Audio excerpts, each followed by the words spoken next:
درس قرآن، درس حدیث، اصلاحی بیانات، فقہی مسائل اور وظائف کے لیے مفتی ابو بکر انصاری کے چینل کو سبسکرائب کریں۔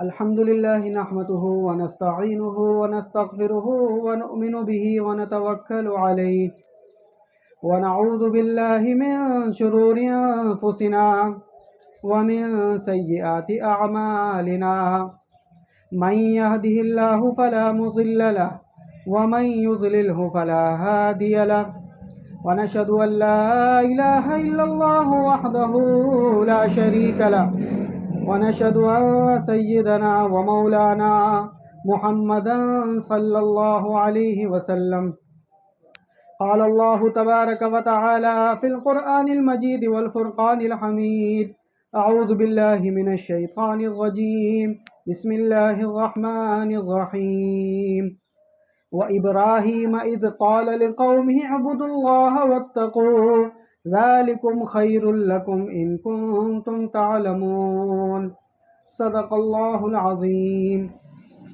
اللهم صل على محمد وعلى آل محمد كما صليت على إبراهيم وعلى آل إبراهيم إنك حميد مجيد اللهم بارك على محمد وعلى آل محمد كما باركت على إبراهيم وعلى آل إبراهيم إنك حميد مجيد سبحانك لا علم لنا إلا ما علمتنا إنك أنت العليم الحكيم رب اشرح لي صدري ويسر لي أمري واحلل عقدة من لساني يفقهوا قولي رب زدنی علما اللہم یسر ولا تعسر وتمم بالخیر آمین۔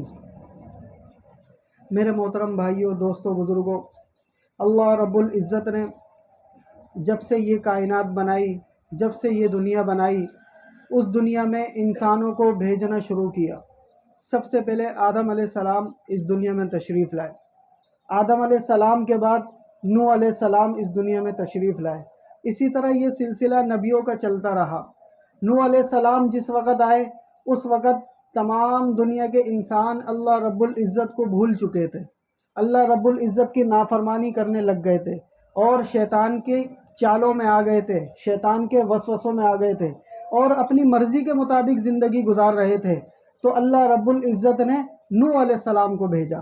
نوح علیہ السلام نے آ کر 950 سال انسانوں پر محنت کی کہ اے انسانوں، تمہیں اللہ نے پیدا کیا ہے، تمہیں اللہ نے بھیجا ہے اور اسی کی طرف تم لوٹ کر جاؤ گے۔ اس 950 سال میں صرف 80 کے قریب لوگ مسلمان ہوئے۔ 80 کے قریب لوگوں نے حضرت نوح علیہ السلام کی بات کا یقین کیا اور گناہوں کی زندگی چھوڑ دی۔ اس کے بعد اللہ رب العزت کی طرف سے عذاب آیا، جس کو طوفان کہتے ہیں۔ طوفان کی صورت میں ایک عذاب آیا۔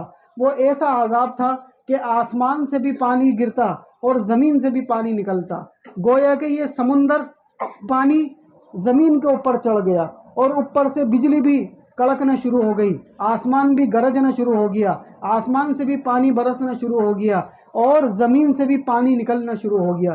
اتنا پانی آیا کہ ساری دنیا کی جتنی بھی زمین ہے، پوری زمین پر صرف پانی تھا اور زمین ختم ہو گئی تھی، زمین دکھ ہی نہیں رہی تھی۔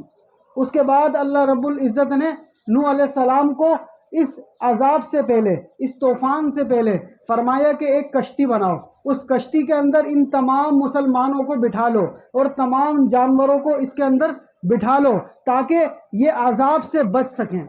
پھر جب سارا عذاب ساری دنیا کے انسانوں کو غرق کر کے ختم کر دیا، صرف 80 کے قریب لوگ بچے، صرف 80 کے قریب مسلمان جو اس کشتی میں موجود تھے وہ بچے۔ اس کے بعد اللہ رب العزت نے زمین کو حکم دیا کہ واپسی اس پانی کو پی لے، تو وہ زمین نے دوبارہ اس پانی کو پی لیا اور وہ کشتی ایک پہاڑ پر جا کر رک گئی۔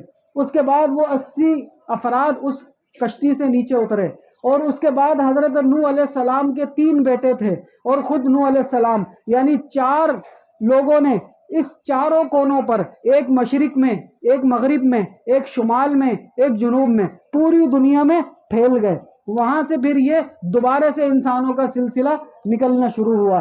کوئی حام کی اولاد ہے، کوئی سام کی اولاد ہے، کوئی نوح علیہ السلام کی اولاد میں سے ہے. تو اس طرح مشرق مغرب شمال جنوب، کسی کا رنگ گورا ہے وہ شمال میں تھا، کسی کا رنگ کالا ہے وہ جنوب میں تھا. اسی طرح مشرق مغرب کی جو مٹی ہے وہ الگ الگ اعتبار سے ہے. اس اعتبار سے انسانوں کے رنگ بھی الگ ہو گئے، اس اعتبار سے انسانوں کی زبانیں بھی الگ ہو گئی. اس کے بعد نوح علیہ السلام اس دنیا سے چلے گئے. نوح علیہ السلام کے بعد ان کے بیٹے بھی دنیا سے چلے گئے، لیکن شیطان نے اپنا وار کرنا نہیں چھوڑا. وہ دوبارہ سے لوگوں کو بھٹکانا شروع کر دیا. دوبارہ سے، چونکہ انسان کا دشمن کون ہے؟ انہو لکم عدو مبین، کہ شیطان تمہارا کھلا دشمن ہے. وہ تو کبھی بھی نہیں چاہے گا کہ انسان اللہ کا فرما بردار بن جائے، اللہ والا بن جائے اور گناہوں کی زندگی کو چھوڑ دے. اس مختصر سی زندگی میں وہ اللہ کی فرما برداری کر کے جنت میں جانے والا بن جائے، یہ کبھی بھی شیطان جو کہ انسانوں کا دشمن ہے وہ نہیں چاہے گا. کیونکہ وہ خود تو جہنم میں جائے گا، لیکن جس کی وجہ سے جائے گا اس کو بھی لے کر جائے گا، کیونکہ انسان کی وجہ سے جائے گا نا. حضرت آدم علیہ السلام کو جب اللہ رب العزت نے پیدا فرمایا تو تمام فرشتوں سے کہا کہ آدم کو سجدہ کرو. تمام فرشتوں نے سجدہ کیا سوائے ابلیس کے، سوائے شیطان کے. شیطان نے سجدہ نہیں کیا اور کہا کہ میں تو آگ سے بنا ہوں اور یہ انسان تو مٹی سے بنا ہے اور آگ مٹی سے بہتر ہوتی ہے، میں کیوں سجدہ کروں. تو اللہ رب العزت نے اس کے اس انکار کی وجہ سے، اس کی اس نافرمانی کی وجہ سے اس کو ہمیشہ کے لیے مردود کر دیا، اس کو ہمیشہ کے لیے اپنی بارگاہ سے نکال دیا اور ہمیشہ کے لیے اس کو جہنم میں جانے والا بنا دیا. پھر اس نے اللہ رب العزت سے التجا کی کہ یا اللہ میں نے اتنی زندگی آپ کی عبادت کی، اس کا مجھے کیا صلہ ملے گا. تو اللہ رب العزت نے پوچھا تو کیا چاہتا ہے؟ شیطان نے کہا کہ میں اس انسان کی وجہ سے، اس آدم کی وجہ سے، اس کے اولاد کی وجہ سے ہمیشہ کے لیے جہنم میں جاؤں گا. مجھے اتنی زندگی دے دے کہ قیامت تک مجھے موت نہ آئے، اور مجھے اتنے سارے لوگ دے دے، اتنے سارے جن دے دے، اتنے سارے شیطان دے دے کہ جو ہر انسان کے ساتھ موجود ہو، جو ہر انسان کے دل میں وسوسہ ڈالنے کی طاقت رکھتا ہو، جو ہر انسان کو اللہ سے بغاوت کرنے کی طاقت رکھتا ہو. تو اللہ رب العزت نے اس کو کہا کہ میں نے تجھے ہمیشہ کے لیے یعنی قیامت تک کی زندگی بھی دے دی اور تجھے مزید شیطان بھی دے دیے، مزید تجھے جنات بھی دے دیے. اب اگر جو تیری بات مانے گا اور جو تیری فرما برداری کرے گا اور میری ناشکری کرے گا، تیری باتوں میں آئے گا، اس کو میں ہمیشہ کے لیے تیرے ساتھ جہنم میں ڈالوں گا. اور جو میرا ماننے والا ہوگا اور جو میرا چاہنے والا ہوگا اور جو مجھ پر یقین رکھتا ہوگا اور جو میرے نبیوں کی بات مانے گا اور جو اپنی چھوٹی سی زندگی کو اللہ کے احکامات کے مطابق گزار کر آئے گا، وہ تیری چالوں میں نہیں آئے گا، وہ تیرے وسوسوں میں نہیں آئے گا، وہ تیری باتوں میں نہیں آئے گا. وہ نماز پڑھے گا اس کے گناہ معاف ہو جائیں گے، وہ فجر پڑھے گا اس کے گناہ معاف ہو جائیں گے، وہ ظہر پڑھے گا اس کے گناہ معاف ہو جائیں گے. میں تو بخشش کرنے والا ہوں، میں تو نکتہ نواز ہوں، میں انسانوں کی بخشش کرتا رہوں گا، لیکن شرط یہ ہے کہ وہ مجھ سے مانگتے رہے، شرط یہ ہے کہ وہ میرے گھر پر آتے رہے، شرط یہ ہے کہ وہ مجھے پکارتے رہے. جب تک یہ انسان مجھے پکارتا رہے گا، میں اس شیطان کے وسوسوں سے اس کو بچاتا رہوں گا. لیکن شیطان کھلا دشمن ہے. نوح علیہ السلام چلے گئے، نوح علیہ السلام کی اولاد بھی چلی گئی، اس نے دوبارہ سے انسانوں کو ورغلانا شروع کر دیا، دوبارہ سے اللہ کا باغی بنا دیا. اب ساری دنیا میں کوئی بھی کلمہ پڑھنے والا نہیں ہے. اس کے بعد اللہ رب العزت نے ایک اور احسان فرمایا، حضرت ابراہیم علیہ السلام کو بھیج دیا. حضرت ابراہیم علیہ السلام بچپن ہی سے ذہین تھے، بچپن ہی سے ذہین تھے اور بچپن ہی سے گناہوں سے پاک تھے. ہر نبی گناہوں سے پاک ہوتا ہے، ہر نبی گناہوں سے پاک ہوتا ہے. حضرت ابراہیم علیہ السلام بچپن ہی سے غور و فکر کیا کرتے تھے، بچپن ہی سے آسمان کو دیکھ کر غور و فکر کرتے تھے، زمین کو دیکھ کر غور و فکر کرتے تھے، ان چیزوں کو دیکھ کر غور و فکر کرتے تھے. اور اللہ رب العزت نے ان کو بچپن ہی سے ایسا بنایا تھا کہ گویا ان کے سامنے کوئی بات کرنے والا ٹھہر نہیں سکتا تھا.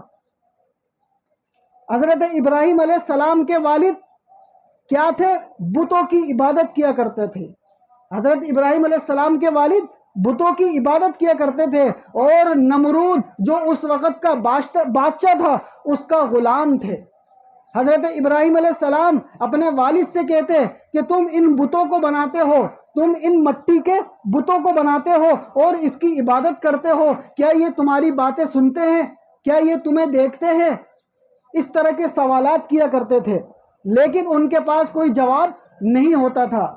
اسی کو اللہ رب العزت نے قرآن کریم میں اس طرح ارشاد فرمایا، وَإِبْرَاهِيمَ إِذْ قَالَ لِقَوْمِهِ اعْبُدُوا اللَّهَ وَاتَّقُوهُ ذَلِكُمْ خَيْرٌ لَكُمْ إِن كُنتُمْ تَعْلَمُونَ۔ وَإِبْرَاهِيمَ إِذْ قَالَ لِقَوْمِهِ اعْبُدُوا اللَّهَ وَاتَّقُوهُ ذَلِكُمْ خَيْرٌ لَكُمْ إِن كُنتُمْ تَعْلَمُونَ۔ اے لوگو اللہ کی عبادت کرو، اے لوگو اللہ سے ہونے کا یقین رکھو، اے لوگو تم کو اللہ نے پیدا کیا، اے لوگو اللہ ہی تمہیں کھلاتے ہیں، اے لوگو اللہ ہی تمہیں پلاتے ہیں، اے لوگو اللہ ہی کی طرف تمہیں لوٹ کر جانا ہے، اے لوگو اس بادشاہ نمرود کی باتوں میں مت آؤ، اے لوگو ان بتوں کی عبادت چھوڑ دو، اے لوگو یہ جو تم اپنے ہاتھوں سے بت بناتے ہو، یہ جو اپنے ہاتھوں سے تم ان بتوں کو تراشتے ہو، ان کی عبادت چھوڑ دو، یہ تو کچھ بھی نہیں کر سکتے، یہ تو نہ تمہیں نفع دے سکتے ہیں نہ تمہیں نقصان پہنچا سکتے ہیں، تم ان بتوں کی عبادت چھوڑ دو۔ لیکن اس کے باوجود ابراہیم علیہ السلام کی یہ باتیں ان لوگوں کے سمجھ میں نہیں آتی تھی۔ اسی جگہ ایک اور جگہ اللہ رب العزت انہی الفاظوں کو دوسرے الفاظ میں نقل کرتے ہیں، وَإِذْ قَالَ إِبْرَاهِيمُ لِأَبِيهِ آزَرَ۔ یہاں پر ابراہیم علیہ السلام کے والد کا نام بھی بتایا۔ حضرت ابراہیم علیہ السلام کے والد کا نام تھا آزر۔ کیا نام تھا؟ آزر۔ وَإِذْ قَالَ إِبْرَاهِيمُ لِأَبِيهِ آزَرَ، کہ جب کہا ابراہیم علیہ السلام نے اپنے والد آزر کو کہ میں تمہیں دیکھتا ہوں کہ تم اور تمہاری قوم گمراہی میں مبتلا ہے۔ وَإِذْ قَالَ إِبْرَاهِيمُ لِأَبِيهِ آزَرَ إِنِّي أَرَاكَ وَقَوْمَكَ فِي ضَلَالٍ مُبِينٍ۔ إِنِّي أَرَاكَ وَقَوْمَكَ فِي ضَلَالٍ مُبِينٍ، کہ میں تو تمہیں دیکھ رہا ہوں کہ تم بھی گمراہ ہو اور تمہاری قوم بھی گمراہ ہے۔ اس کے بعد حضرت ابراہیم علیہ السلام مختلف لوگوں کو اللہ رب العزت کی نشانیاں دکھاتے کہ دیکھو یہ سورج اللہ نے کیسے بنایا، یہ دیکھو چاند اللہ نے کیسے بنایا، یہ دیکھو رات اللہ پاک کیسے لے کر آتے ہیں، یہ دیکھو دن اللہ پاک کیسے لے کر آتے ہیں۔ کیا تم دیکھتے نہیں؟ قرآن کریم میں اللہ رب العزت ارشاد فرما رہے ہیں، وَالشَّمْسُ تَجْرِي لِمُسْتَقَرٍّ لَهَا وَالشَّمْسُ تَجْرِي لِمُسْتَقَرٍّ لَهَا ذَلِكَ تَقْدِيرُ الْعَزِيزِ الْعَلِيمِ۔ اور سورج کو ذرا غور کرو کہ کس طریقے سے اللہ رب العزت کے حکم کے مطابق وہ اپنے دائرے میں نکلتا ہے، وہ اپنے وقت پر نکلتا ہے اور اپنے وقت سے غروب ہو جاتا ہے۔ یہ کون کر رہا ہے؟ اللہ کر رہے ہیں۔ وَالشَّمْسُ تَجْرِي لِمُسْتَقَرٍّ لَهَا ذَلِكَ تَقْدِيرُ الْعَزِيزِ الْعَلِيمِ۔ اور آگے بھی ذرا غور کرو کہ اللہ رب العزت چاند کے بارے میں کیا فرما رہے ہیں، وَالْقَمَرَ قَدَّرْنَاهُ مَنَازِلَ حَتَّى عَادَ كَالْعُرْجُونِ الْقَدِيمِ۔ وَالْقَمَرَ قَدَّرْنَاهُ مَنَازِلَ حَتَّى عَادَ كَالْعُرْجُونِ الْقَدِيمِ۔ اور چاند کی بھی ہم نے منزلیں مقرر کر دی، یہاں تک کہ وہ گھٹتے گھٹتے گھٹتے کھجور کی پرانی شاخ کی طرح ہو جاتا ہے، یہاں تک کہ اتنا سا ہو جاتا ہے کہ آنکھوں کو دکھائی بھی نہیں دیتا۔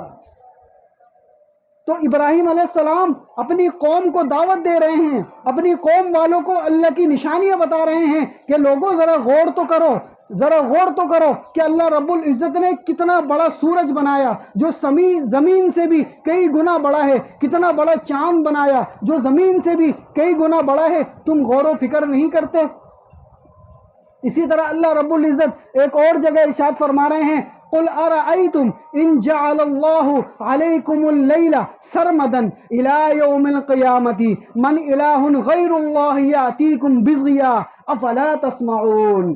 کہ لوگو ذرا تم غور کرو، فکر کرو، اگر اللہ رب العزت چاہے اس رات کو اتنا لمبا کر دیں، اتنا لمبا کر دیں کہ کبھی سورج ہی نہ نکلے، اتنا لمبا کر دیں کہ قیامت تک کے لیے رات ہی رات ہو، تو کون ہے اللہ کے سوا کہ جو روشنی لے کر آئے؟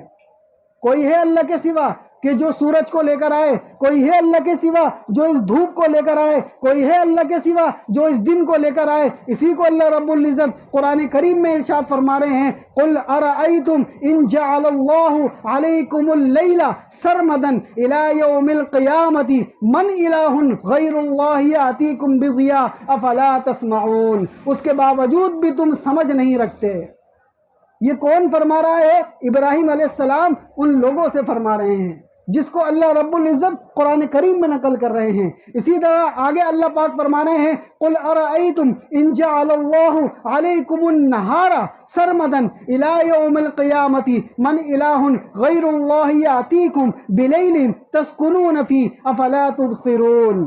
کہ تم ذرا غور کرو کہ اگر اللہ رب العزت چاہے اس دن کو اتنا بڑا کر دے، اس دن کو اتنا بڑا کر دے کہ کبھی رات ہی نہ ہو، کبھی مغرب ہی نہ ہو، کبھی سورج غائب ہی نہ ہو، تو کون ہے اللہ کے سوا کہ جو رات کو لے کر آئے؟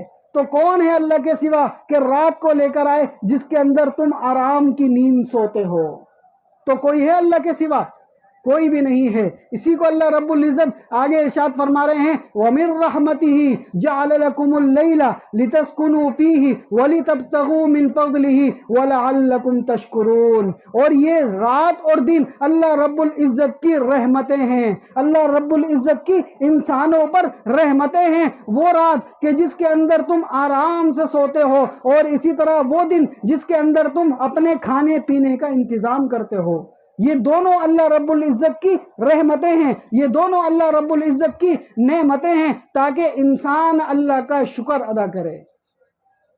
یہ ابراہیم علیہ السلام لوگوں کو دعوت دے رہے ہیں اور لوگوں کو اللہ کی طرف متوجہ کر رہے ہیں، اور لوگوں کو اللہ کی نشانیاں بتا رہے ہیں کہ لوگوں اس بت پرستی کو چھوڑ دو، لوگوں ان بتوں کی عبادت چھوڑ دو، لوگوں نمرود تمہاری طرح کا انسان ہے، لوگوں نمرود جس طرح تم کھاتے پیتے ہو وہ بھی تمہاری طرح کھاتا پیتا ہے، جس طرح تمہیں قضاء حاجت ہوتی ہے اس طرح اس کو بھی ہوتی ہے، جس طرح تمہیں تکلیف ہوتی ہے اس کو بھی ہوتی ہے، جس طرح تم رات کو سوتے ہو اس طرح وہ بھی سوتا ہے، جس طرح تم کھاتے ہو اس طرح وہ بھی کھاتا ہے، جس طرح تم پیتے ہو اس طرح وہ بھی پیتا ہے۔ تو لوگوں نمرود تمہاری طرح کا انسان ہے، وہ اللہ اور وہ خدا نہیں ہو سکتا، تو اس کی عبادت چھوڑ دو اور ساتھ ساتھ ان بتوں کی عبادت بھی چھوڑ دو۔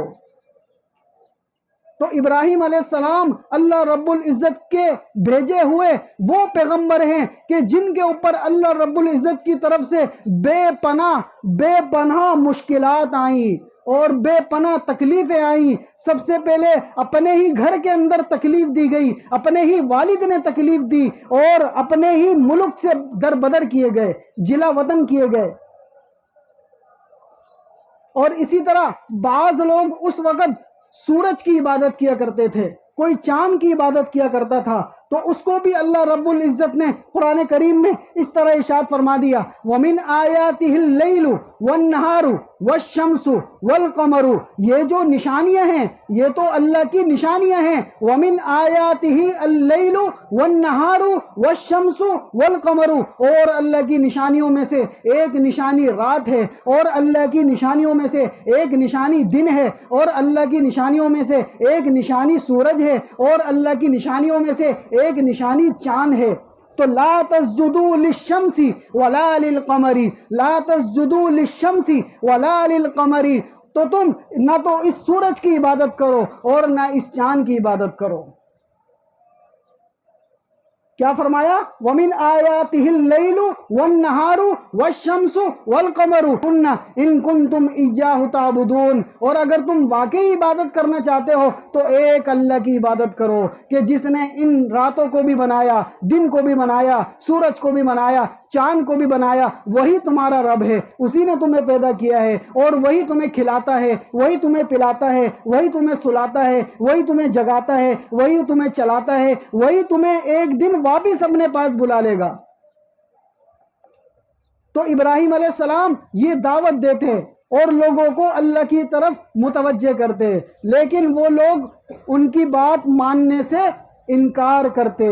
اسی طرح ایک مرتبہ ان کے وہاں میلہ لگا کرتا تھا، میلہ جس طرح فیسٹیول ہوتا ہے وہاں پر میلہ لگا کرتا تھا، تو ایک مرتبہ ان کا یہ رواج تھا کہ جب کبھی بھی میلہ لگتا تو سارے بچے، بوڑھے، جوان، مرد، عورت سارے اس میلے کے اندر جاتے تھے۔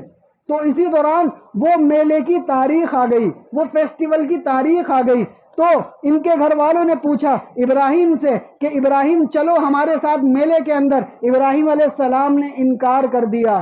فنظر نظرة في النجوم فنظر نظرة في النجوم فقال انی سقیم۔ ابراہیم علیہ السلام نے آسمان کی طرف دیکھا اور کہا میں تو ذرا بیمار ہوں۔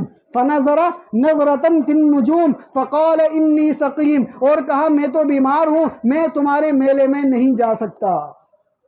اس کے بعد ابراہیم علیہ السلام چونکہ اس موقع کے انتظار میں تھے کہ کسی طریقے سے میں ان کو عقل کے ذریعے سے بات سمجھاؤں، عقل کے ذریعے سے بات سمجھاؤں، کیونکہ انسان کو عقل کے ذریعے سے بات ذرا جلدی سمجھ میں آتی ہے۔ تو سارے لوگ اس میلے میں چلے گئے۔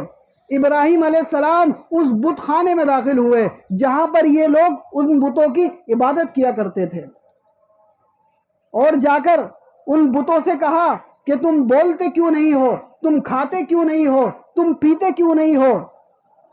اب بت کچھ بول سکتے ہیں؟ بت تو کچھ نہیں بول سکتے، وہ تو مٹی ہیں۔ تو جب دیکھا نہ تو یہ بول رہے ہیں، نہ کچھ کھا رہے ہیں، اور نہ کچھ سن رہے ہیں، تو ابراہیم علیہ السلام نے ایک کلہاڑی نکالی، اور ایک کلہاڑی نکال کر تمام بتوں کے جو سر تھے وہ ان کے بدن سے جدا کر دیے، اور جدا کرنے کے بعد وہ کلہاڑی جو سب سے بڑا ان کا بت تھا اس کے کندھے پر رکھ دی۔ اللہ رب العزت نے اتنا ذہین بنایا تھا کیونکہ ان کو پتا تھا کہ جب یہ لوگ واپس آئیں گے تو یہ پوچھیں گے کہ ہمارے بتوں کے ساتھ یہ کس نے کیا، پوچھیں گے نا کس نے ہمارے بتوں کو توڑا۔ تو ابراہیم علیہ السلام نے تمام بتوں کو توڑ پھوڑ کر وہ کلہاڑی سب سے بڑے والے بت کے کندھے پر رکھ دی اور چلے گئے۔ اسی کو اللہ رب العزت نے قرآن کریم میں ان الفاظ میں ذکر کیا، وَتَاللَّهِ لَأَكِيدَنَّ أَصْنَامَكُمْ بَعْدَ أَن تُوَلُّوا مُدْبِرِينَ فَجْعَلَهُمْ جُزَاذًا إِلَّا كَبِيرًا لَهُمْ لَعَلَّهُمْ يَرْجِعُونَ۔ قالوا وہ آئے، قالوا وہ تمام لوگ آئے اور کہنے لگے انتا، قالوا من هذا بآلهتنا، کہ کس نے ہمارے الہوں کے ساتھ یہ سب کچھ کیا۔ قالوا من فعل هذا بآلهتنا، کہ کنہوں نے ہمارے بتوں کے ساتھ اتنا برا حشر کیا۔ انه لمن الظالمین، یقیناً وہ کوئی ظالم آدمی ہوگا۔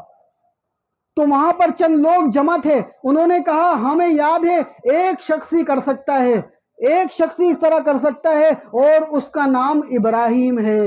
وہی ہم نے سنا تھا کہ وہ ہمارے بتوں کو برا بلا کہتا تھا، ہم نے سنا تھا کہ ایک جگہ کھڑا ہوا وہ ہمارے بتوں کو برا بلا کہہ رہا تھا۔ اسی کو اللہ رب العزت نے قرآن کریم میں ان الفاظ میں ذکر کر دیا، قالو ان میں سے کہا، سمعنا، قالو سمعنا، کہ ہم نے سنا ہے کہ یہ ساری باتیں ایک شخص کرتا ہے، اس کا نام ابراہیم ہے۔ تو کہنے لگے بلا کے لاؤ، اس کو پکڑ کے لاؤ۔ تو اس وقت حضرت ابراہیم علیہ السلام کو ان لوگوں نے پکڑا، اور پکڑنے کے بعد اس دربار میں لے کر آئے۔ اب انہوں نے کہا کہ بتا ابراہیم کہ تو نے ہمارے بتوں کے ساتھ اس طرح کیا ہے۔ قالوا اانت فعلت هذا یا ابراہیم، قالوا اانت فعلت هذا یا ابراہیم، اے ابراہیم کیا تو نے ہمارے بتوں کے ساتھ اس طرح کیا ہے؟ ابراہیم علیہ السلام نے فرمایا قال بل فعلہ، نہیں بلکہ ایسا کرو اس بڑے والے بت سے پوچھو جس کے کاندھے پر یہ کلہاڑی رکھی ہوئی ہے، اس کو پتا ہوگا۔ یہ تو بات تمہاری سنتا بھی ہے، تمہیں کھانے کو بھی دیتا ہے، تمہیں پینے کو بھی دیتا ہے، تمہاری حاجتیں بھی پوری کرتا ہے۔ انہوں نے انہی کی بات انہی پر لوٹائی۔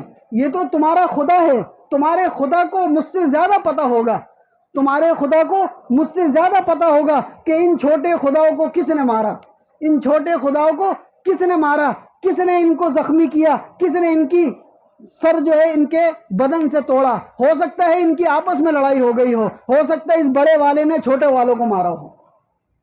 تو وہ انہی کے سوال کو انہی کے انداز میں بتاتے۔ اب وہ خود ہی کہنے لگے کہ اے ابراہیم یہ تو بولتے ہی نہیں ہیں، اے ابراہیم یہ تو اپنی جگہ سے ہل ہی نہیں سکتے، تو یہ لڑیں گے کیسے؟ تو ابراہیم علیہ السلام نے ارشاد فرمایا کہ تم پر مجھے افسوس ہوتا ہے کہ تم ایسے بتوں کی عبادت کرتے ہو کہ جو نہ سن سکتے ہیں، نہ بول سکتے ہیں، نہ ہل سکتے ہیں، اور تم ان سے اس کی عبادت کرتے ہو اور اپنی حاجتیں پوری کرواتے ہو، مجھے تم پر افسوس ہے۔ اب جب دیکھا کہ اس کے سوالوں کا جواب ہمارے پاس نہیں ہے، جب دیکھا کہ ابراہیم علیہ السلام کے سوالوں کا جواب ہمارے پاس نہیں ہے، تو آخر میں انہوں نے وہی کیا کہ جو ان کے ساتھ ظلم کرنے کا ایک سلسلہ شروع ہو گیا، اور یہ بات نمرود تک گئی۔ نمرود نے کہا وہ تو ہمارے بتوں کو برا بھلا کہتا ہے، ہمارے بتوں کو خدا نہیں مانتا، تو مجھے کہاں سے خدا مانے گا؟ جب ہمارے بتوں کو خدا نہیں مانتا تو مجھے کہاں سے خدا مانے گا؟ اس کو پکڑ کر لے کر آؤ۔ ابراہیم علیہ السلام کو نمرود کے محل میں لے کر گیا، اور وہاں پر نمرود کے سامنے ابراہیم علیہ السلام نے وہی باتیں ذکر کی کہ اے نمرود تو ایک دن دنیا سے چلا جائے گا، اے نمرود تو کچھ نہیں تھا، تجھے اللہ نے پیدا کیا، اے نمرود تو بھی ہماری طرح ایک دن چھوٹا سا تھا، پھر تو بڑا ہوا، پھر اللہ پاک نے تجھے ماں کے پیٹ میں 9 مہینے رکھا، اے نمرود تو ماں کے پیٹ سے نکل کر اس دنیا میں آیا، اے نمرود تجھے اللہ رب العزت نے طاقت دی، اے نمرود اللہ رب العزت نے تجھے اتنی طاقت دی اور یہ حکومت دی، تو اللہ کا شکر ادا کر اور یہ نافرمانی چھوڑ دے اور اللہ سے باغی بننا چھوڑ دے۔ لیکن نمرود چونکہ شیطانی وسوسوں میں آ چکا تھا، شیطانی چالوں میں آ چکا تھا، اور وہ متکبر تھا اور وہ مغرور تھا، اس نے کہا یہ تو مجھے خدا نہیں مانتا، میرے بتوں کو خدا نہیں مانتا، ہم اس کو ایک عبرتناک سزا دیں گے، اور ایسی سزا دیں گے تاکہ جتنے بھی ہمارے ماننے والے ہیں ان کو اس سے عبرت ہو جائے اور وہ کبھی ہماری بغاوت کرنے کا سوچے بھی نہیں۔ تو مشورہ ان کا ہوا، اور اس مشورے میں یہ طے ہوا کہ ہم اس کو آگ میں جلائیں گے، ہم اس کو آگ میں جلائیں گے۔ وہ آگ ایسی آگ کہ 40 دن تک اس آگ کو جلایا گیا، بھڑکایا گیا۔ اب آگ تو ابل رہی ہے اور آگ تو اتنی زیادہ شعلے سے بلند ہو رہی ہے، اب آپس میں سوچنے لگے کہ ابراہیم کو آگ میں ڈالیں گے کیسے، جو قریب جائے گا وہ بھی جل جائے گا۔ تو اس دور کے اندر جس طرح توپ ہوتی ہے، اس توپ کی طرح ایک مشین بنائی گئی اور اس توپ کے اوپر ان کو باندھا گیا، اور باندھنے کے بعد اس توپ کو کھینچ کے جس طرح ایک گولا پھینکا جاتا ہے اس طرح گولے کی طرح ان کو پھینک رہے ہیں۔ اسی دوران اللہ رب العزت کے فرشتے آ گئے، اللہ رب العزت کی طرف سے فرشتے آ گئے، ایک طرف بارش کا فرشتہ اور ایک طرف آگ کو ٹھنڈا کرنے کا فرشتہ، وہ ابراہیم علیہ السلام کے پاس آ گئے۔ ابھی وہ آگ میں جا رہے ہیں، اسی دوران فرشتے آ گئے اور آ کر کہا اے ابراہیم اگر آپ حکم دے تو ہم اس آگ کو ٹھنڈا کر دیں۔ ابراہیم علیہ السلام نے ان فرشتوں سے پوچھا کہ تم اپنی مرضی سے آئے ہو کیا اللہ نے تمہیں بھیجا ہے؟ انہوں نے کہا اللہ نے ہمیں اجازت دی ہے کہ جاؤ جا کر پوچھ لو کہ ابراہیم کیا چاہتے ہیں۔ تو ابراہیم علیہ السلام نے فرمایا کہ میں اپنے اللہ سے اچھا گمان رکھتا ہوں، میں اپنے اللہ سے اچھا گمان رکھتا ہوں، اور یہ والی دعا پڑھی حسبنا اللہ ونعم الوکیل، حسبنا اللہ ونعم الوکیل، اور اگر اکیلے پڑھے حسبی اللہ ونعم الوکیل۔ یہ جو ہم دعا پڑھتے ہیں یہ ابراہیم علیہ السلام کی دعا ہے، حسبی اللہ ونعم الوکیل، میرے لیے اللہ ہی کافی ہے۔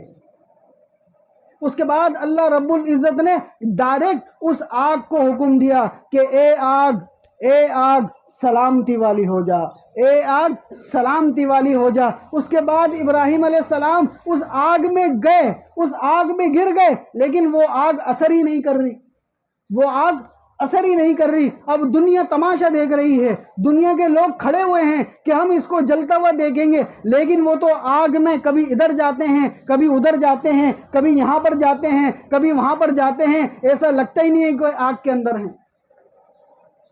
اس طرح ان کو اس آگ میں ڈال کر چھوڑ دیا۔ 40 دن تک وہ اس آگ میں کھیلتے رہے، کودتے رہے، ادھر گئے ادھر گئے، کھاتے رہے پیتے رہے، لیکن آگ نے ان کا ایک ذرہ برابر بھی نقصان ان کو نہیں پہنچایا۔ تو ساری دنیا کے انسانوں نے دیکھ لیا کہ یہ اللہ کے رسول ہیں، یہ اللہ کے نبی ہیں، یہ جو بات کرتے ہیں وہ 100% سچ ہے، یہ نمرود جھوٹا ہے اور ہمارے بت یہ جھوٹے ہیں، ہم گویا کے گمراہ ہیں۔ تو میرے عزیزو، وہ آگ اللہ رب العزت کے حکم سے ٹھنڈی ہو گئی۔ ایک مرتبہ ابراہیم علیہ السلام سے کسی نے پوچھا کہ آپ نے اپنی زندگی کے سب سے اچھے دن کون سے گزارے؟ تو ابراہیم علیہ السلام نے عرض کیا، میں نے اپنی زندگی کے سب سے اچھے دن وہ آگ کے اندر گزارے۔ تو کسی نے بولا کہ آگ تو تکلیف دیتی ہے، آگ کے اندر تو انسان پریشان ہوتا ہے۔ کہنے لگے نہیں، اس آگ کے اندر روزانہ اللہ رب العزت مجھ سے کہتے تھے کہ اے ابراہیم کسی چیز کی ضرورت ہے تو بتاؤ، اے ابراہیم سلام قولا من رب الرحیم، اللہ رب العزت کا تم پر سلام ہو، اور ڈائریکٹ اللہ رب العزت آسمانوں سے میرے لیے کھانا بھیجا کرتے تھے۔ تو وہ دن میرے لیے سب سے اچھے دن تھے۔ اللہ رب العزت انسان کو آزماتے ضرور ہیں، قربانی مانگتے ضرور ہیں، لیکن لیتے نہیں ہیں۔ مانگتے ضرور ہیں لیکن لیتے نہیں ہیں، آخر تک دیکھتے ہیں کہ یہ کیا کرتا ہے۔ آخر تک ابراہیم علیہ السلام کو آزمایا، آگ میں گرنے والے ہیں۔ اب تو کہہ سکتے تھے کہ یا اللہ اپنا رحم فرما، لیکن کچھ نہیں کہہ رہے۔ فرشتے بھی پوچھ رہے ہیں، اس کے باوجود بھی کہہ رہے ہیں کہ اللہ مجھے دیکھ رہا ہے، اللہ مجھے دیکھ رہا ہے، وہ مجھے ضائع نہیں کرے گا۔ ایسا ایمان تھا۔ ایک مرتبہ فرشتوں نے اللہ رب العزت سے پوچھا کہ اے اللہ، ابراہیم آپ کے بہت ہی پیارے دوست ہیں، یہاں تک کہ آپ نے ابراہیم علیہ السلام کے زمانے میں جب کلمہ تھا کہ لا الہ الا اللہ ابراہیم خلیل اللہ، لا الہ الا اللہ ابراہیم خلیل اللہ، کہ آپ نے اس وقت ابراہیم کا نام اپنے نام کے ساتھ جوڑا ہوا تھا، اور واحد نبی ہیں کہ جن کو اللہ رب العزت نے کہا کہ یہ میرے دوست ہیں۔ تو یا اللہ، ابراہیم کی ایسی کون سی عادت آپ کو پسند آئی کہ جس کی وجہ سے آپ نے کہا کہ ابراہیم میرے دوست ہیں؟ تو اللہ رب العزت نے فرمایا کہ ابراہیم مجھ سے محبت کرتے ہیں اور میں ان سے محبت کرتا ہوں۔ تو فرشتوں نے کہا ہم ابراہیم کا امتحان لیں گے۔ اللہ رب العزت نے فرمایا ٹھیک ہے، آپ جا کر ان کا امتحان لے لیں۔ تو فرشتے انسانوں کی شکل میں دنیا میں آئے اور آ کر ابراہیم علیہ السلام کے دروازے پر کہا اللہ اللہ اللہ۔ ابراہیم علیہ السلام جیسے ہی اللہ کا نام سنتے وہ دیوانے ہو جاتے تھے، ان کو ایک سکون ملتا تھا، اور وہ گویا کہ اللہ کے نام جہاں پر سے آواز آتی تھی اس طرف دوڑے چلے جاتے تھے۔ فوراً اپنے دروازے سے باہر آئے اور دیکھا کہ کچھ لوگ اللہ کو یاد کر رہے ہیں۔ کہنے لگے دوبارہ اللہ کا نام لو، میں تمہیں کچھ پیسے دوں گا۔ انہوں نے کہا اللہ اللہ۔ انہوں نے اپنے گھر سے کچھ پیسے نکالے، ان کو دیا اور فرمایا دوبارہ اللہ کا نام لو، مجھے بڑا سکون مل رہا ہے۔ الا بذکر اللہ تطمئن القلوب، الا بذکر اللہ تطمئن القلوب، کہ دلوں کا سکون اللہ کی یاد میں ہے، دلوں کا سکون اللہ کی یاد میں ہے۔ اسی طرح کسی نے کیا خوب فرمایا ہے کہ نہ دنیا سے نہ دولت سے، نہ دنیا سے نہ دولت سے، نہ گھر آباد کرنے سے سکون دل کو ملتا ہے، اللہ کو یاد کرنے سے۔ تو ابراہیم علیہ السلام نے ان سے کہا کہ دوبارہ اللہ کا نام لو۔ اب ان کا اللہ کا نام لینا، اور وہ ہے بھی فرشتے، کتنی مٹھاس ہوگی، کتنا پیار سے کہہ رہے ہوں گے، کتنے خوبصورت انداز میں اللہ کو یاد کر رہے ہوں گے۔ انہوں نے دوبارہ کہا اللہ اللہ۔ ابراہیم علیہ السلام نے کہا اور کچھ لا کر دیا، اور آخر میں اتنا سب کچھ دے دیا کہ گھر میں اب کچھ دینے کے لیے نہیں رہا۔ پھر بھی کہنے لگے دوبارہ اللہ کا نام لو، میں تمہارا غلام بن جاؤں گا۔ پھر فرشتوں نے کہا اللہ۔ ابراہیم علیہ السلام نے کہا آج کے بعد سے میں تمہارا غلام ہوں، بس مجھے یہ الفاظ سنا دیا کرو۔ تو اللہ رب العزت نے ارشاد فرمایا کہ اے فرشتو، تم نے آزما لیا وہ کیسے میرے نام سے بھی محبت کرتے ہیں۔ آج ہم لوگ اللہ کو یاد نہیں کرتے، اللہ کا ذکر نہیں کرتے، 24 گھنٹے ایسے ہی گزر جاتے ہیں، رات ایسی ہی گزر جاتی ہے، دن بھی ایسے ہی گزر جاتا ہے، یہاں تک کہ جو اللہ کی طرف سے ہم پر فرض نمازیں ہیں وہ نمازیں بھی ہم ادا نہیں کرتے۔ کتنی فکر کی بات ہے اور کتنے دکھ کی بات ہے کہ جس کے بارے میں اللہ رب العزت کل قیامت والے دن سب سے پہلے پوچھیں گے وہ ہوگی نماز. سب سے پہلے جس کے بارے میں سوال ہوگا وہ ہوگی نماز. اس نماز کو ہم لوگ غفلت میں چھوڑ دیتے ہیں، یہاں تک کہ فجر کی نماز ہماری ضائع ہو جاتی ہے. کتنے ہی مسلمان ایسے ہیں کہ جو روزانہ فجر کی نماز نہیں پڑھتے، قضا بھی نہیں پڑھتے، ویسے بھی نہیں پڑھتے. آپ ذرا سوچئے کہ اس ابلیس نے اللہ رب العزت کو ایک سجدہ نہیں کیا، ایک بار سجدہ نہیں کیا، اور اللہ تعالیٰ نے اس کو ہمیشہ کے لیے نمرود کر دیا، ہمیشہ کے لیے اس کو مردود کر دیا، اور ہمیشہ کے لیے اس سے ناراض ہو گئے. تو آج میں اور آپ اور مسلمان کتنے ہی ایسے ہیں کہ جو اللہ کے ان نمازوں کو نہیں پڑھتے، لیکن اللہ رب العزت اس کے باوجود بھی ہمیں کھلا رہے ہیں، پلا رہے ہیں، سلا رہے ہیں، جگا رہے ہیں، چلا رہے ہیں. اسی طرح ہماری آنکھیں بھی دیکھ رہی ہیں، ہمارے کان بھی سن رہے ہیں، ہماری زبان بھی بول رہی ہے، ہم طرح طرح کی چیزیں بھی کھا رہے ہیں. ان سب کے باوجود بھی اللہ رب العزت ہم لوگوں پر مزید احسان پر احسان کر رہے ہیں. کیوں کر رہے ہیں؟ کہ ہم اس نبی کے امتی ہیں، ہم اس نبی کے امتی ہیں کہ جس نے جاتے جاتے بھی اللہ رب العزت سے ہمارے لیے دعائیں کی، ہمارے لیے رات دن روئے، ہمارے لیے رات دن دعائیں کرتے چلے گئے کہ یا اللہ میری امت کو ہلاک مت کرنا، یا اللہ میری امت کو ختم مت کرنا، یا اللہ میری امت کو دیگر امتوں کی طرح ختم نہ فرمانا. کیوں؟ میری امت ایک دن لازمی اللہ رب العزت سے توبہ کرے گی. تو اس کی فکر ہم کرتے ہیں. آج کتنے ہی میں اور آپ یہاں موجود ہیں، کتنوں ہی نے ابھی فجر کی نماز بھی نہیں پڑھی. ایسا ہے نا، کتنوں نے فجر کی نماز نہیں پڑھی. کیوں نہیں پڑھی؟ آج ہمارا یقین اللہ پر ویسا نہیں رہا. آج ہمیں دنیا کی چیزوں کا یقین تو ہے کہ ہم پانی پئیں گے تو پیاس بجھے گی، کھانا کھائیں گے تو بھوک مٹے گی، لیکن اللہ کی ذات پر یقین نہیں ہے کہ اللہ کے حکم سے پیاس مٹتی ہے، اللہ کے حکم سے بھوک مٹتی ہے، اور اللہ ہی کے حکم سے میں یہاں پر چل رہا ہوں، اللہ ہی کے حکم سے میں یہاں پر زندہ ہوں، اور ایک دن مجھے قبر میں جانا ہے، اور ایک دن مجھے اللہ کے سامنے پیش ہونا ہے.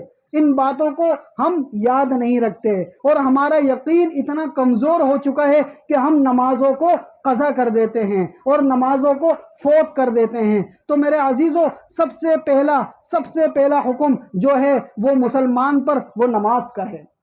تو آج سے یہ ارادہ کریں اور یہ نیت کریں کہ اب تک جتنی نمازیں چھوٹ گئی اس پر توبہ کریں، اور آئندہ نمازوں کو نہ چھوڑنے کا پکا ارادہ کریں کہ انشاءاللہ کبھی بھی جان بوجھ کر کوئی نماز نہیں چھوڑوں گا. انشاءاللہ کبھی بھی جان بوجھ کر کوئی نماز نہیں چھوڑوں گا. کیوں؟ میرا اللہ کا حکم ہے. میں تو کچھ نہیں تھا، اللہ نے مجھے بنایا. اور نماز پڑھنے میں کون سا کچھ جاتا ہے؟ کون سے پیسے لگتے ہیں؟ نماز پڑھنے میں کچھ لگتا بھی تو نہیں ہے. نماز پڑھنے میں انسان کا اپنا فائدہ ہے. اللہ رب العزت کو ہمارے سجدوں کی ضرورت نہیں، ہمارے رکوع کی ضرورت نہیں، ہماری نمازوں کی ضرورت نہیں. یہ نماز پڑھنا، یہ رکوع کرنا اور یہ سجدہ کرنا، یہ انسان کی اپنی ضرورت ہے، یہ انسان کا اپنا اس میں فائدہ ہے. تو اس کی سب کوشش کریں گے نا.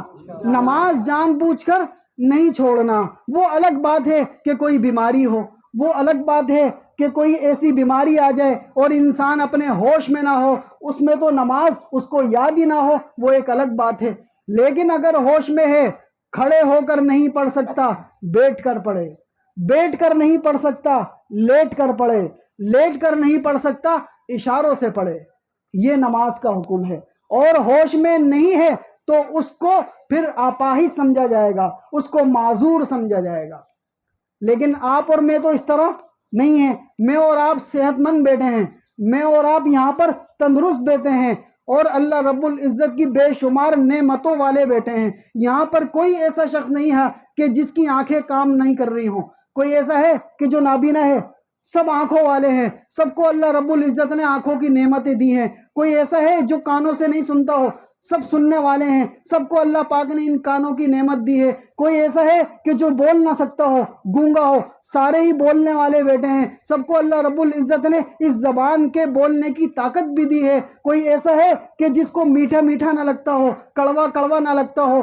آپ میں سے کوئی ایسا ہے؟ سب کو پتہ چلتا ہے کہ یہ میٹھا ہے، یہ نمکین ہے، یہ کڑوا ہے، سب کو پتہ چلتا ہے۔ تو یہ بھی اللہ کی بہت بڑی نعمت ہے۔ آج دنیا کے اندر کتنے ہی انسان ایسے ہیں کہ جن کو میٹھا میٹھا نہیں لگتا، کہ جن کو کڑوا کڑوا نہیں لگتا، جن کو نمکین نمکین نہیں لگتا، وہ اس نعمت سے محروم ہیں۔ تو اللہ رب العزت کا ہم پر کتنا کرم ہے، کتنا فضل ہے۔ ہم صبح سے لے کے رات تک، رات سے لے کر صبح تک اللہ کی نافرمانی کرتے ہیں، نمازیں بھی نہیں پڑھتے، اور اسی طرح اللہ کو یاد بھی نہیں کرتے۔ ابراہیم علیہ السلام صرف اللہ کا نام سننے کے لیے اتنے بیتاب ہو جاتے اور اتنا شوق رکھتے کہ کوئی مجھے اللہ کا نام سنا دے۔ کیوں؟ کہ ان کو اللہ سے محبت تھی۔ آج ہمیں اللہ سے محبت نہیں رہی، آج ہمیں چیزوں سے محبت ہے، آج ہمیں چیزوں سے محبت ہے، اور اسی طرح چیزوں کے حاصل کرنے میں لگ جاتے ہیں۔ اصل محبت اللہ کی محبت ہے۔ اسی وجہ سے اللہ رب العزت ارشاد فرماتے ہیں، حدیث قدسی ہے کہ اے میرے بندے، اے میرے بندے، ایک ہے تیری چاہت اور ایک ہے میری چاہت۔ اگر تو نے کیا وہ سب کچھ جو ہے میری چاہت تو میں تجھے دے دوں گا وہ سب کچھ جو ہے تیری چاہت، اور اگر تو نے کی نافرمانی اس کی جو ہے میری چاہت تو میں تجھے تھکا دوں گا اس میں جو ہے تیری چاہت۔ آخر میں ہوگا پھر بھی وہی جو ہے میری چاہت۔ تو ہماری چاہت اللہ کی چاہت والی بن جائے۔ ہماری چاہت جب اللہ کی چاہت بن جائے گی، ہماری چاہت خود ہی پورا ہو جائے گی، خود ہی پوری ہو جائے گی۔ تو سب کوشش کریں گے نا انشاءاللہ، نمازوں کو پڑھیں گے نا، اور جو ذکر و اذکار آپ کو بتایا ہوا ہے کہ صبح اٹھنے کے بعد سب سے پہلے باوضو رہنے کا اہتمام کریں۔ جیسے ہی وضو ٹوٹ جائے فوراً وضو کیا کریں۔ حضرت بلال حبشی رضی اللہ تعالی عنہ جیسے ہی وضو ٹوٹ جاتا تھا فوراً وضو کیا کرتے تھے، کیونکہ آپ علیہ الصلوۃ والسلام کبھی زندگی مبارکہ میں ناپاک نہیں رہے، وہ ہمیشہ پاک رہتے تھے، اور صحابہ کرام ہمیشہ پاک رہتے تھے۔ اسی طرح تابعین، تبع تابعین ہمیشہ پاک صاف رہا کرتے تھے۔ تو سب سے بڑی سنت سب سے پہلے وضو کی ہے۔ آپ ناپاک نہ رہیں، کیونکہ جب انسان ناپاک ہوگا تو شیطان کا حملہ اس پر چلے گا، جب انسان ناپاک ہوگا تو جنات کا حملہ اس پر چلے گا، جب انسان ناپاک ہوگا تو ہر طرح برائی کرنا اس کے لیے آسان ہو جائے گا۔ اسی طرح آپ علیہ الصلوۃ والسلام نے ارشاد فرمایا کہ ہمیشہ باوضو رہا کرو، ہمیشہ باوضو رہا کرو۔ یہاں تک کہ آپ علیہ الصلوۃ والسلام فرماتے ہیں کہ جب تم مسجد میں جاؤ تو الگ سے وضو کر کے الگ سے تحیۃ الوضو کی نماز پڑھا کرو۔ کیوں؟ وضو کے اندر بہت ساری بلاؤں سے حفاظت ہے، وضو کے اندر بہت ساری ان چیزوں سے حفاظت ہوتی ہے کہ جو انسانوں کو نہیں دکھتی۔ بہت ساری ایسی مخلوق یہاں پر موجود ہے، بہت سارے ایسے جنات یہاں پر موجود ہیں جو مجھے اور آپ کو نہیں دکھ رہے، لیکن جب انسان باوضو ہوتا ہے، کہ جب انسان پاک صاف ہوتا ہے تو وہ شیاطین اور وہ سرکش جنات اس پر حملہ نہیں کرتے۔ تو باوضو رہنے کا اہتمام کریں گے۔ دوسری بات، صبح اٹھ کر کم از کم 100 مرتبہ لا الہ الا اللہ، لا الہ الا اللہ، لا الہ الا اللہ اس کلمات کو پڑھنا ہے۔ کم از کم 100 مرتبہ لا الہ الا اللہ یہ پڑھنا ہے۔ 2 کام ہو گئے۔ تیسرا کام، کم از کم 100 مرتبہ آپ علیہ الصلوۃ والسلام پر درود بھیجنا ہے، صلی اللہ علیہ وسلم، صلی اللہ علیہ وسلم۔ اگر آپ درود ابراہیم پڑھیں تو وہ تو بہت ہی اچھا ہے، اگر آپ درود ابراہیم پڑھیں وہ تو بہت ہی اچھا ہے، لیکن اگر وہ نہ پڑھ سکیں تو کم سے کم صلی اللہ علیہ وسلم، صلی اللہ علیہ وسلم، صلی اللہ علیہ وسلم یہ کتنی بار پڑھنا ہے؟ 100 بار پڑھنا ہے۔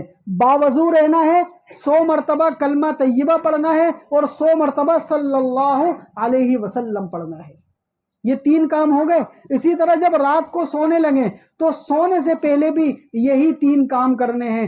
آپ نے سونے سے پہلے ہمیشہ یاد رکھیں باوضو سویا کریں، ہمیشہ باوضو سویا کریں۔ برے خواب نہیں آئیں گے، گندے خواب نہیں آئیں گے، شیطان خواب کے اندر نہیں آئے گا، اور اسی طرح اس وضو کی برکت سے اللہ رب العزت فجر کی نماز پڑھنے کی توفیق عطا فرمائے گا۔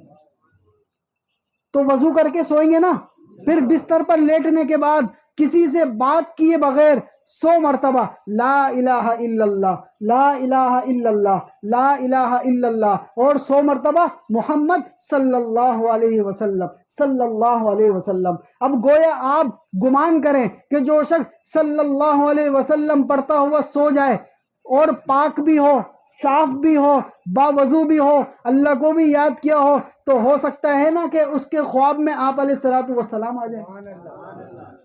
ایسا ہو سکتا ہے نا؟ یہ کب ہوگا؟ کہ جب ہم پاک ہوں گے۔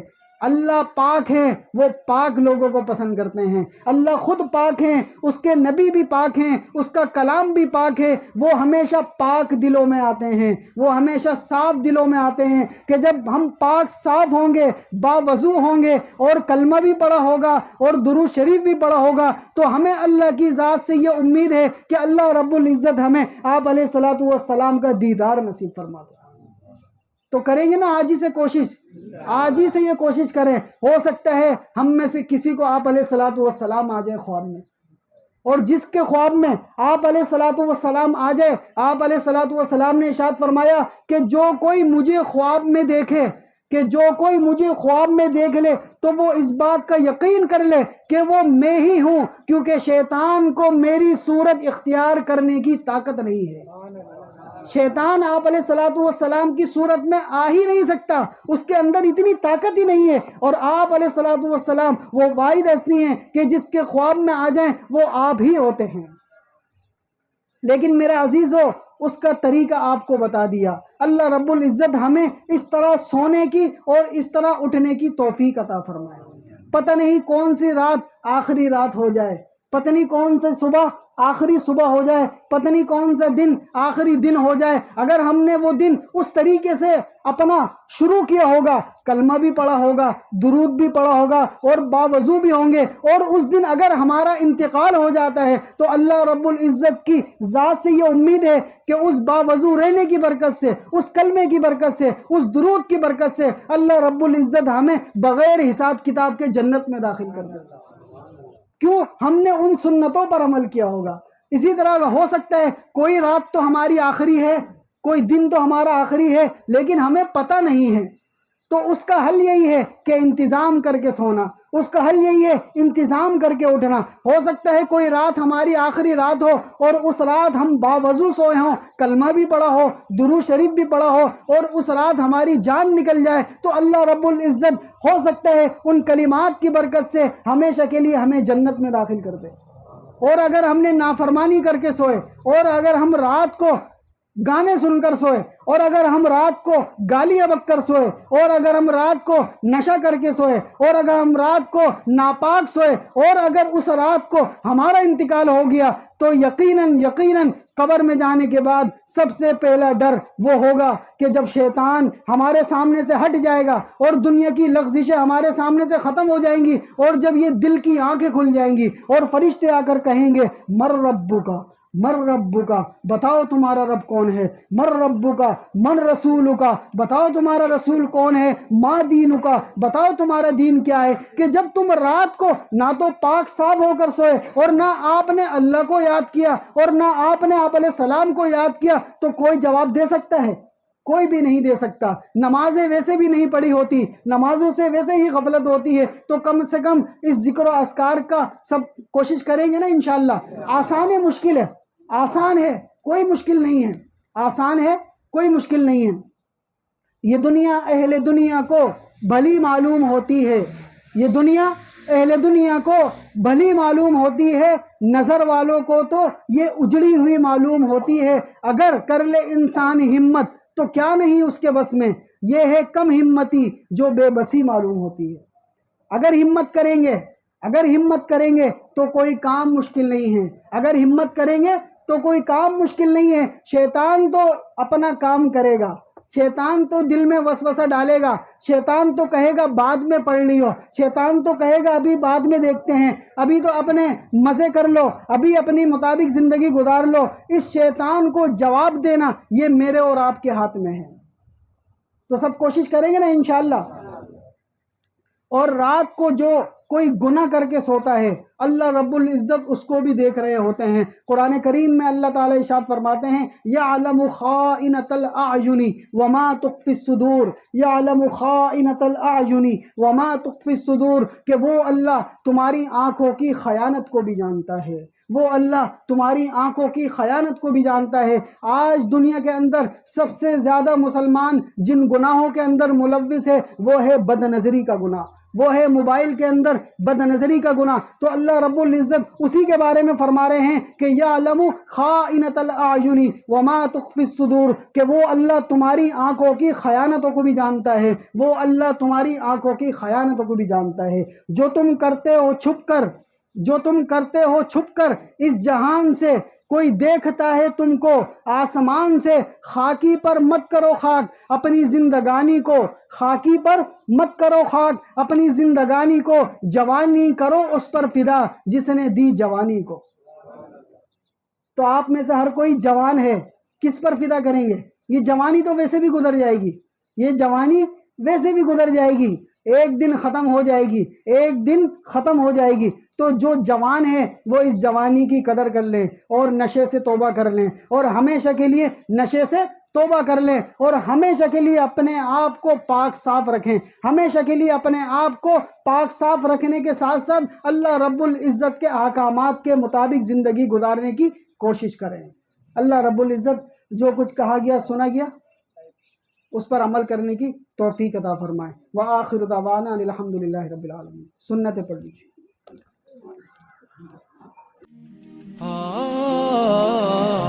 درس قرآن، درس حدیث، اصلاحی بیانات، فقہی مسائل اور وظائف کے لیے مفتی ابو بکر انصاری کے چینل کو سبسکرائب کریں۔